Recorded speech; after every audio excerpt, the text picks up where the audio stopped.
I will observe the behavior of the two people when the past 15 minutes. Examination is going on. You are in your own responsibility. Teachers having their own responsibility. When these students come to them.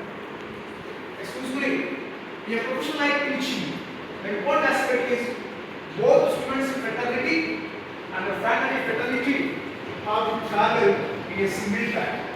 But here something is missing here. I don't know. Something is missing here. However, the behavior of the entrepreneur is just like the behavior of an individual. Let me have a simple meaning. How we can define the behavior of an individual? Can you help me, madam? Can you help me? What is the behavior of an individual? First of all, define what is the behavior. The behavior is lifestyle of a person, living pattern of a person, culture of a person, modalities of a person, as well as the personality of a particular person. Now the question is, how we can define the word personality?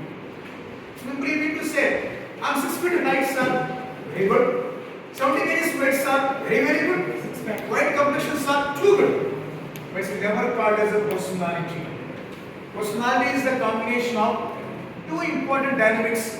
The first dynamic is called as mental exposure of an individual. Mental exposure of an individual plus physical exposure of a person. So personality is the combination of two important dimensions. The first dimension is called as physical exposure of an individual. It should be supported by the mental exposure of a person. My simple question is, please stand up, sir. Please stand up, sir. Tell me, what kind of personality you are? Okay, give a small example. There are 3 types of personalities.